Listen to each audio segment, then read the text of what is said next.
Selamat datang dan selamat datang kembali buat pemirsa penonton channel ini. Um, Kali ini aku bakal pakai bahasa Indonesia karena aku mikir Desember ini bakal pulang Indonesia, jadi mungkin bisa pakai YouTube channel ini untuk uh, banyak berbahasa Indonesia karena selama tinggal di Amerika kan nggak sering pakai bahasa Indonesia, jadi mau nyoba mau nyoba bisa nggak sih buat channel YouTube pakai bahasa Indonesia. um, Bakal ada subtitle di sini untuk untuk bahasa Inggris. Dan mungkin juga nanti ada bahasa-bahasa lainnya.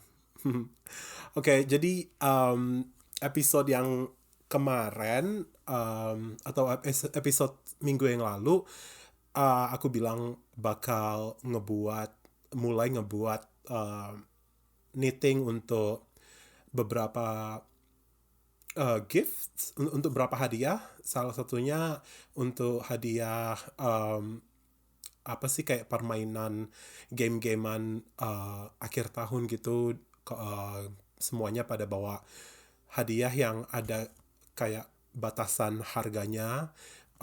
Terus permainannya tuh kita kayak ngeganti kayak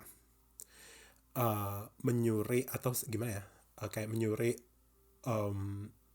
hadiah orang yang kita mau dan usahain bakal nggak dicuri orang lain. Ya, namanya White Elephant Gift Game. Jadi aku episode yang lalu rencanain ngebuat salah satunya shawl dengan J'adore fiber yarn, tapi akhirnya aku mikir kayaknya nggak banyak orang di kantor yang suka pakai shawl. Jadi akhirnya aku putusin ngebuat mitten dari satu fingering skein si J'adore fiber. J'adore fiber yang punya tuh Shannon aslinya orang Indonesia, tapi Shannon udah tinggal di sini. Aku ketemu Shannon pas Vogue Knitting Januari ini. Ya, jadi kita masuk ke kayaknya sorry. Episode-episode sebelumnya aku ngemulai tips dari kayak pengalaman ngeniting dan ngebagi tips itu di bagian pertama YouTube. Tapi gara-gara ini aku mencoba pakai bahasa Indonesia terus nanti merubah jadi bahasa Inggris, tipsnya aku taruh pas aku bakal bicara bahasa Inggris. Jadi sekarang langsung nge-share, langsung ngebagi apa sih benda yang setelah jadi.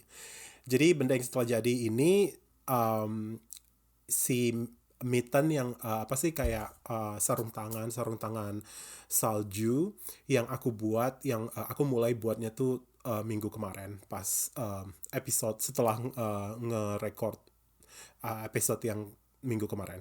Jadi ini dia si mitten. Sini aku fokusin.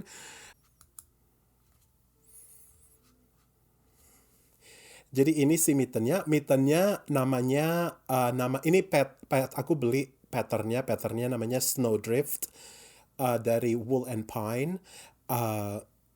Semuanya tuh cable, tapi cuma di depan, di belakangnya tuh kayak stockinette aja. Ini aku baru selesai pagi tadi. Ini sekarang jam 5 sore hari Minggu aku nge-record. Jadi ya, bagus nggak sih? Bagus sekali ya.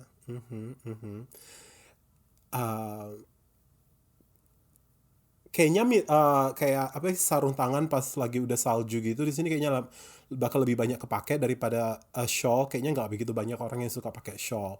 Tapi kalau udah dingin di luar gitu kan pasti orang pada pakai sarung tangan, apalagi orang-orang yang punya kayak yang kayak apa sih, kayak punya peliharaan anjing yang harus jalan keluar tiap 2 kali sehari, walaupun di luar dingin, frozen atau apa gitu, mereka harus keluar. Pasti mereka pakai ini kan, pakai sarung tangan. Jadi aku mikir sarung tangan ini pasti bakal banyak yang suka. Nah, jadi habis itu setelah aku setelah aku nyelesain si sarung tangan ini, aku mikir kemarin kan di episode yang kemarin juga tadi bilangnya bakal habis nyelesain habis apa sih yang habis makainya yarnya si Jedor Fiber nih, aku bakal ngebuat show untuk aku sendiri. Tapi aku mikir aku suka kali ini sarung tangan ini, dan kayaknya keponakan aku Abby, mungkin Abby suka juga itu. Mungkin Abby keponakan aku si Abby, mungkin dia juga pingin, karena aku taruh gambar itu di Instagram, terus si kakak aku bilang, Abby nanya itu untuk siapa, mungkin Abby mau. Jadi aku mikir ya udahlah, daripada ngebuat shawl di 2 skein yang selanjutnya ini yang aku beli dari yarn store minggu kemarin, daripada dibuat shawl, aku mikir ya udah buat aja mitten lagi, apa sih, sarung tangan. Jadi satu skein ini aku bisa buat satu pasang sarung tangan. Jadi kan ini ini nih pas nih satu skein. Jadi aku bisa dapat satu pasang lagi, satu skein, terus satu pasang lagi. Jadi bakal ada 3 sarung tangan. Jadi mungkin aku buat satu untuk untuk siapa lah gitu, dan mungkin ini untuk Abby kalau Abby mau. Ya, oke. Jadi jadi sekarang yang udah selesai itu, yang namanya di sini FO, finished objects, si mitten ini. Habis itu work in progress, mitten selanjutnya dengan ini yarn yang ini. Habis itu kalau udah ini palingan ini cepet sih. Oh ya, aku bakal yang kedua ini, aku bakal nge-modify pattern ini. Jadi kan ini kan sarung tangannya utuh sampai ke ujung jari gitu kan. Yang kedua aku mau ngebuat fingerless mitten, atau sarung tangan yang nggak ada, yang nggak tutup sampai ujung. Jadi kalau misalnya mau make cell phone pas lagi di luar tapi masih mau pakai sarung tangan, kamu masih bisa nge-make cell phone, karena ujung jari tangannya itu kan nggak ketutup. Jadi namanya fingerless mitten. Jadi yang ini aku bakal ngebuat fingerless mitten, terus mungkin Abby bakal kembali ke sini, kembali yang ke ujung yang sarung tangan yang utuh gitu. Jadi we'll see. Terus apalagi ya selagi masih pakai bahasa Indonesia. Ya,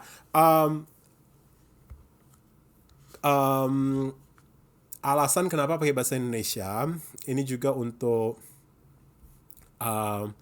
karena aku ngelihat analitiknya si YouTube. Kalau punya YouTube channel pasti tahu kan ada analitik, data analisa. Terus data analisa YouTube itu kelihatan geografi penonton.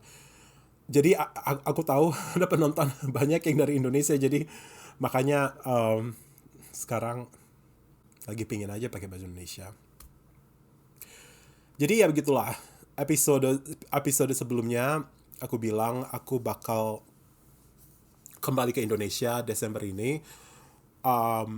Pesawat Desember 21 sampai Singapura 22 langsung ke Malaysia, karena adik ada di Malaysia. Habis itu baru Pekanbaru. dari Rumbai, Natalan di Rumbai, habis itu kita bakal ke Danau Toba, ke Medan.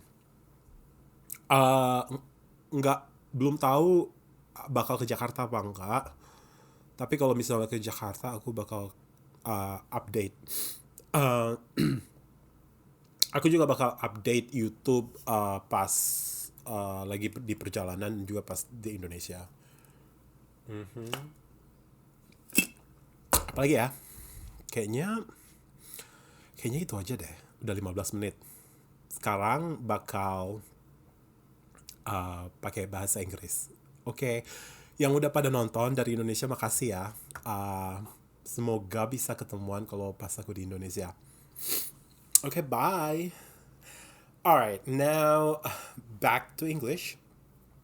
So I was just mentioning, I thought, why not, use my native language, because I think it's good to acknowledge, because I just realized in the analytics section of YouTube, you can see your audience, where they're coming from, and I know that there are multiple countries where people are coming from watching the show, and I know a couple of people in Indonesia have been contacting me, so I thought, okay, maybe, as something that I would like to give to the people who are watching is to be connected a little bit, and also just because it's my native language, to just share or speak Indonesia. But so I was mentioning last week, I mentioned that I wanted to start a shawl with a one skein of fingering that I got from Jador Fiber, but I decided that not a lot of people at work really wear shawl. Like, I noticed, no one really wears shawl, but people will definitely need a mittens when it starts, freezing outside, or, snowing, especially people who have dogs as pets where they need to walk their dog outside. So I decided, okay, maybe it's more practical to give mitten. So that's what I did. So if I focus into to the background, as you can see, this is the mitten that I decided to make, and this is from a pattern, a paid for pattern. The title is Snowdrift, and it's by Wool and Pine. It's amazing. It's old cable. I'll take it again. So I think this is Giuglia. Giuglia is ready to go ski. Signora, sei pronto per sciare? Sì? Vi presento, signora Giuglia. Dove andrai a sciare, signora Giuglia? A Dolomiti? Allora, sorry. So this is it. Let me. So as you can see, this is all cabled, and it's amazing. I love this seat stitch here combined with cables. They're just so classic, yeah. And so I just finished it today, and I haven't blocked it, so I just stage it. Oh, look at Signora Giuglia. Ah, Signora Giuglia. Lei bellissima. Allora, Signora Giuglia è bellissima, no? Bellissima. Anyway, I haven't really, yeah, I haven't blocked it or watched it, but I will watch it. So one gift down, and that's just 1 week making that. Actually, it's less than a week. So remember, I mean, if you watch the previous episode, I said I have two other yarn that I wanted to make a shawl with this. This I got from upstate New York, but when I posted this on Instagram, my sister mentioned, "Oh, Abby asked who is that for?" Abby is my niece. So Abby might want a pair of that. So I'm thinking, all right, instead of shawl, I'll make two more pairs because one skein of fingering yarn will make one pair. So I'll make another pair with this and then another pair with this. So I'm casting it on right now. So this is my finished object and this is my work in progress. So I think that's it for now. Another work in progress another work in progress that I wanna start while I'm working on this too is to mend my sock. So I guess this can also be a finished object, but this object is so finished that it needs some fixing. So you see this, there's holes in it. So I designed this house sock about 3 years ago, and this is using so the pattern or the motif is called pucuk rebung. Pucuk rebung is a symbol of like a bamboo plant back in Sumatra, Indonesia. And bamboo is a really important plant back home because, we can cook with bamboo where we put like rice inside the hollow part of bamboo and then you make, like a rice cake using that. So anyway, so I just put the motif of pucuk rebung on these socks and I wear it so much that it starts to break, and I decided to mend it, and I got this. I'm sorry about the plastic sound. I got this what do you call it? Mending mushroom or something, whatever, so that I can start. I mean, I can use any other objects around the house to do it, but why not be extra? So I can start mending it, and I want to learn how to do this visible mending. Anyway, so sorry I am all over the place with this episode because I was mentioning in Indonesian that usually I start with sharing tips from my usually I start with sharing tips from my experience. But because I was using Indonesian language, I thought maybe I can wait until I use my English to share this tip. So I should have shared the tips before I go into the finished object and the work in progress. So anyway, because I already finished talking about the finished object and the work in progress, now I will share the tips. I'm not gonna edit like switching the order of the tips. I'll just let it go. Okay.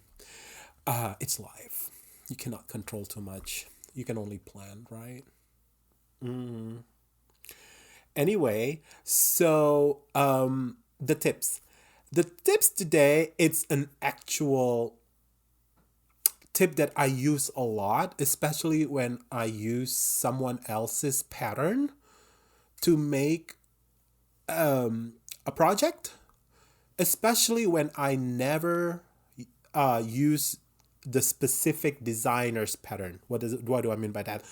So for example, when I make this mitten, so this is by Wool and Pine.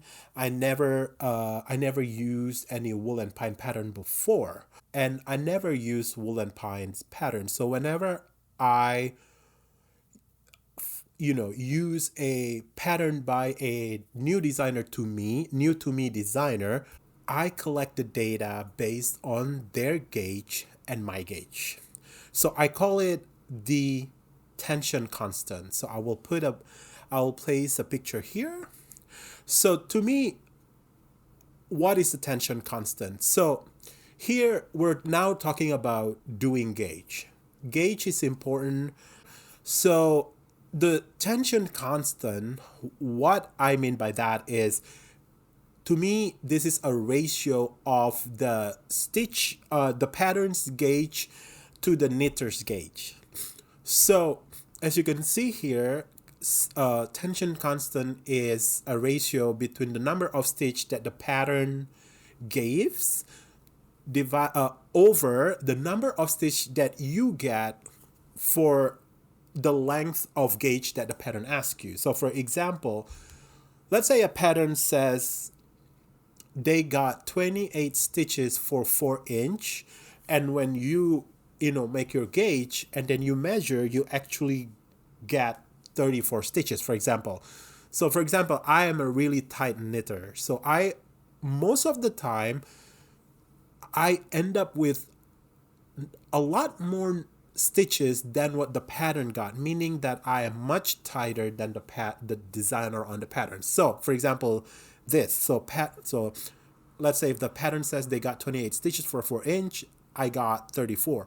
So what I do then is I take the ratio, instead of just ripping apart and then like doing an iterative process but like without any guidance, instead of doing that, I take that data or datum or data point and take the ratio. So 28 divided by 34, it's 0.82. And I know if the tension constant is less than or around 0.8 or less than that, I need to go up a needle size so that I can decrease the amount of stitches to meet the gauge of that pattern. Okay. However, if the tension constant, so if the number of stitches that I get and the number of stitches that the pattern got the ratio is between 0.9 to 1.0 or 1.1,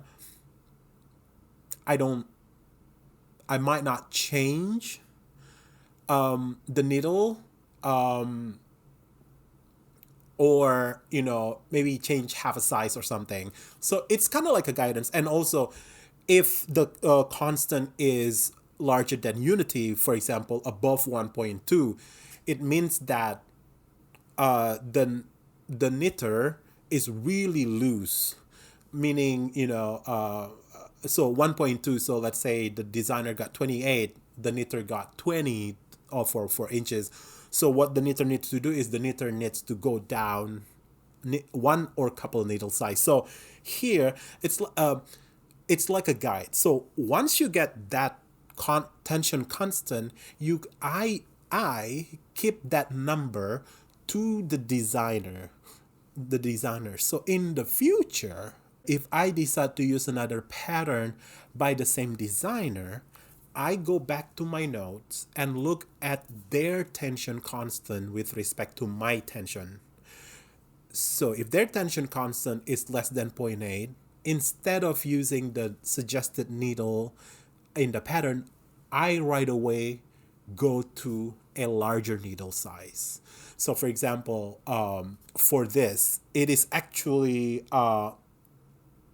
barely 0.8 tension constant in my calculation. So I actually go up 2 needle sizes to even get gauge. I got my data point. Okay, now I know for this designer, their CT, their tension constant is 0.78.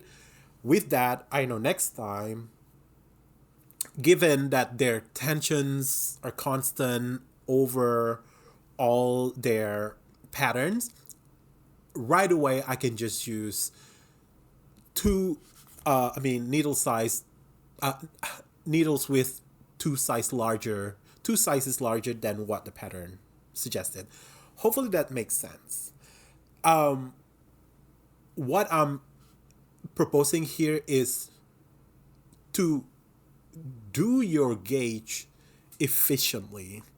I know I know people have their own method. So I know when I started knitting, people, one of my friends says, make gauge where you do a 4x4 with one size, or the size the pattern suggested, and then another four, like the next 4x4 use a smaller needle size, and then the next 4x4 use a larger needle size. But do you see how much waste of yarn that you do with that kind of method? If you do it in a smarter way, you will prevent wasting a lot of yarn and time. But you will be able to use this method once you know that tension constant. Which brought me to another, maybe not a tip, but a suggestion to maybe a knitting community in the future. So instead of doing the ratio of the designer to your tension, if we can have like a standard, like a knitting tension standard somewhere, based, let's say, all kind of yarn. So let's say whenever you buy yarn, they give you the knitting tension, not just a gauge. I know every yarn will say 4 inch, using US, whatever you. But what I'm saying is, if there is a reference where, a designer or all designers can refer back to that reference. So on their pattern, they will say, okay, for this pattern with the yarn that I'm suggesting, my tension constant with a reference material, let's say there's a reference database of knitting somewhere, is 0.8. And as a knitter, you will know, or you will be able to translate that. Oh, well, I know my knitting tension compared to that reference already, so I don't need to know what, the pattern gauge is, telling me what size to use. By knowing the knitting tension of the designer based on that reference, and then my knitting tension based on that reference, I can just right away, as being extra, choose the correct needle size in one take. How about that? Again, if this is just a proposal, while we're working on having a knitting reference somewhere, what you can do is, next time you have a new designer to you, when you make a gauge and you don't get gauge, do not right away frog your gauge. That is an important data point.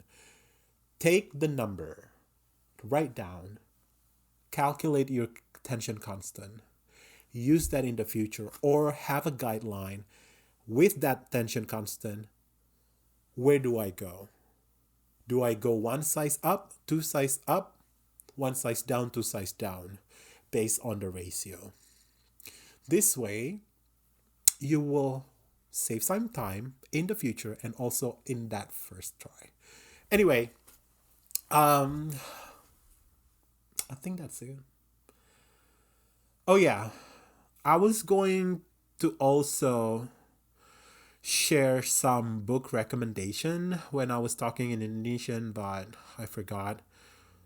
I don't know if I want to go back into speaking Indonesian, but I was going to share or ask for recommendation when I go home, because when I travel like to Indonesia from here, it takes about total in the plane about 20 hours of sitting down. So I mean, yeah, I can knit, but I cannot knit the whole time. So I would want to have books, and I don't really like reading from an iPad. I really like an actual book. So I have some books that I'm going to I have to decide if I want to which one I want to bring. The first one is titik nol. So jadi titik nol ini buku dia dia mereka bilang travel novel perjalanan yang tentang perjalanan lah gitu. Aku beli ini kayaknya pas 2019 terakhir kembali ke Indonesia sebelum pandemic. Aku udah mulai baca tapi nggak gitu, gimana ya, terlalu serius. Aku suka yang agak lucu-lucu gitu walaupun nggak harus total totally total komedi. Jadi mungkin ini option yang lain harus balik dari si Pak Pramudia Anantatur. Ini malah lebih harus balik itu malah lebih serius daripada titik nol. Jadi nggak tahu, mungkin nggak harus balik karena